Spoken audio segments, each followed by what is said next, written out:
Bentornati sul canale per il penultimo episodio di questa serie dal Kazakistan. Da Almaty ci siamo spostati con 17 ore di treno verso Turkistan, una città conosciuta per il suo mausoleo patrimonio UNESCO, risalente all'epoca del leggendario Tamerlano. In città non c'è moltissimo altro se non zone super moderne che ricordano un parco divertimenti. La tappa successiva è stata Shymkent, la terza città più popolosa del paese, che ci ha accolto con un clima a dir poco infernale. Dopo un paio di memoriali e la statua di Lenin, abbiamo preso l'aereo per l'ultima regione che mostrerò nel prossimo video. Ora godetevi questa nuova avventura e prendete un caffè gentilmente offerto dal nostro nuovo amico. Iscrivetevi al canale se non l'avete già fatto e attivate la campanellina per non perdervi tutti i miei prossimi viaggi. Siamo arrivati alla nostra casa per le prossime, si spera non più di 18 ore. Il treno per il Turkistan. Noi siamo nella carrozza 12 che dovrebbe essere proprio qua davanti.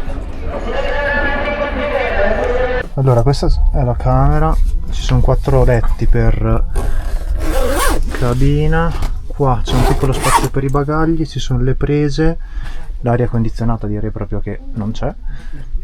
E letto sembra piccolino, però abbiamo delle lenzuola.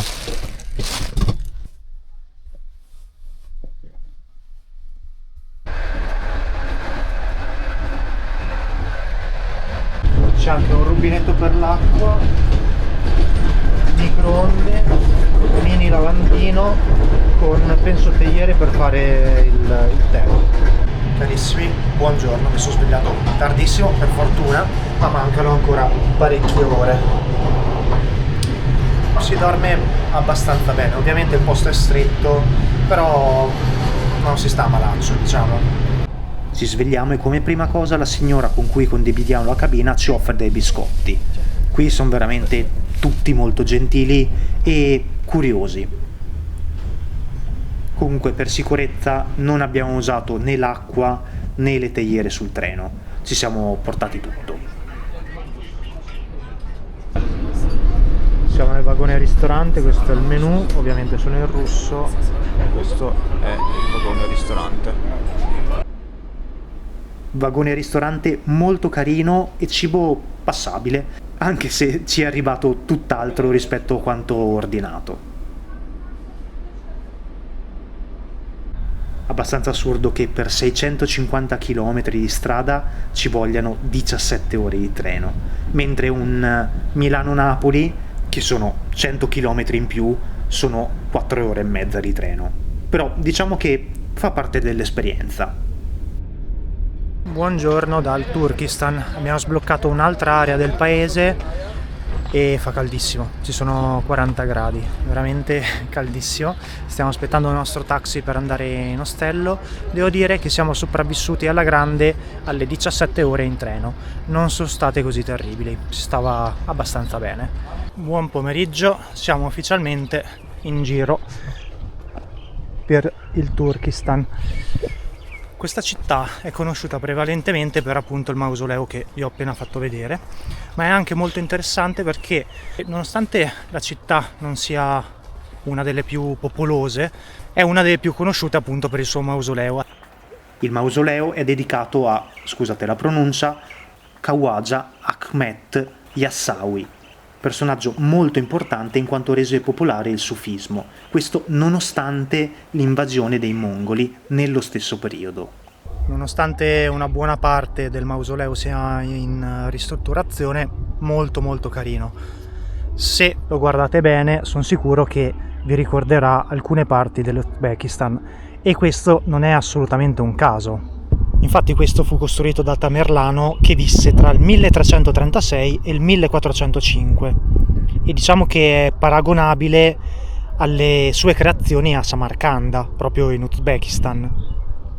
Questi resti della città vecchia, che comprendono non solo il mausoleo ma molti altri siti, offrono una testimonianza significativa della storia dell'Asia centrale. L'entrata costa 1000 tenge, quindi circa 1,70 €. Comunque, come si può notare, l'edificio è in parte incompiuto. Oggi è una delle costruzioni più grandi e meglio conservate del periodo Timuride, quindi impero turco-mongolo, e non per nulla è patrimonio UNESCO dal 2003.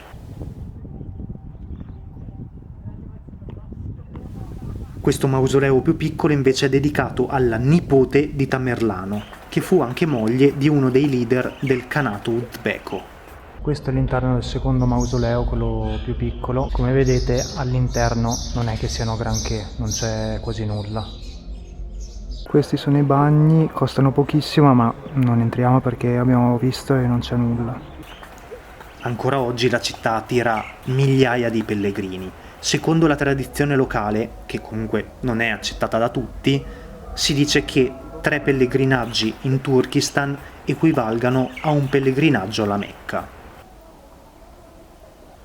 Comunque ne capirete l'importanza per un paese in cui più del 70% della popolazione è musulmana. E a proposito di popolazione, qui circa il 45% è uzbeka. Appena arrivato un messaggio dal 112 che avvisa che domani si raggiungeranno i 40 gradi in città e nella regione. Non benissimo.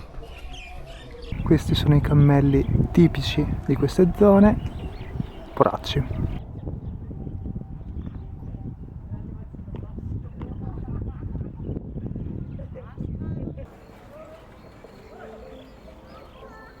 Come vedete nei monumenti che ci sono intorno alle mura del mausoleo, il governo sta cercando di fare del Turkistan veramente una destinazione adatta al turismo d'alto rango.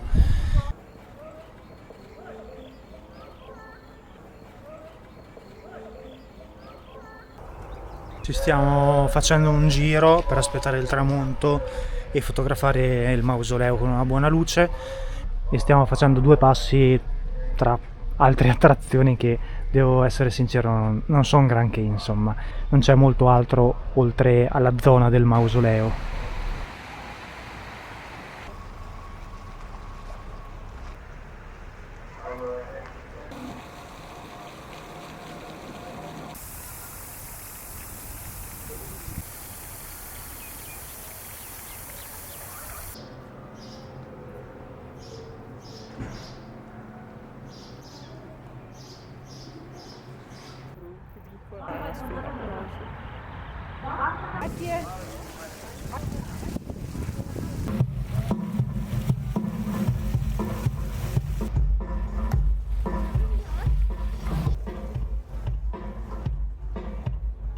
Qua ci sono un po' vibes da Arabia Saudita, con spettacoli, questo uovo d'oro, un laghetto e alcuni edifici ultra nuovi.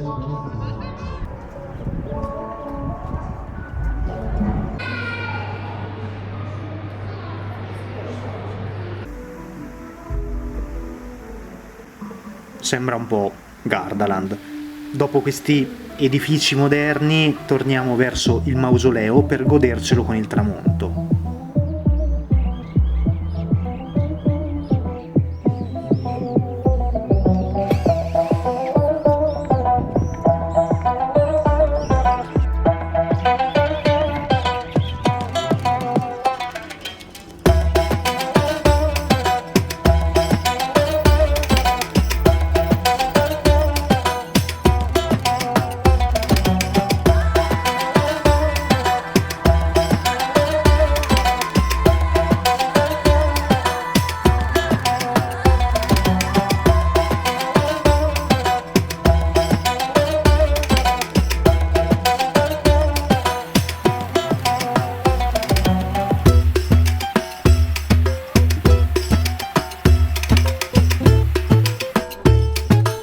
E dopo una rapida cena a base di manti e pollo con verdura al cartoccio, anche con il buio.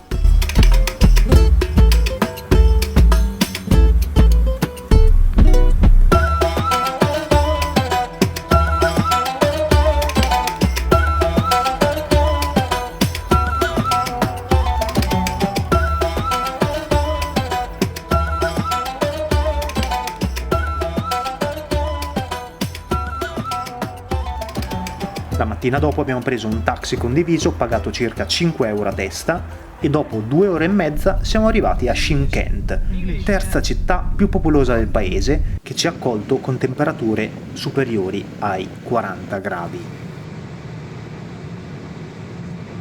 Buon pomeriggio da Shymkent.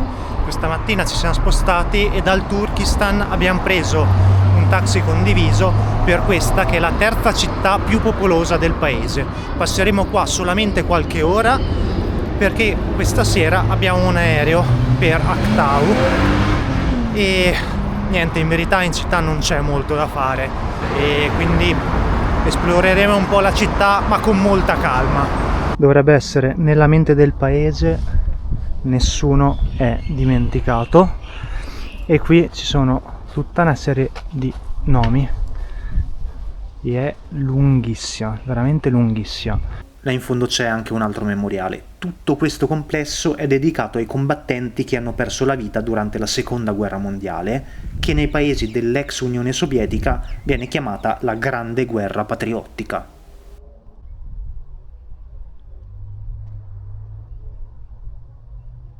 Eroi dell'Unione Sovietica e dell'Ordine della Gloria. Dopo abbiamo preso un taxi e, come già detto più volte, i locali sono sempre molto curiosi. Ci sono poche persone che non c'è natalità.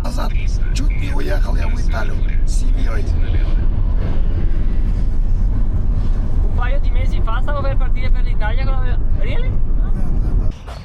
Siamo arrivati all'ultima tappa in città di questo brevissimo giro, in verità, a Shymkent, brevissimo ma molto faticoso perché c'è un caldo pazzesco, sono più di 40 gradi. Comunque è una delle poche statue di Lenin ancora rimaste nel paese e l'unica, direi, in città.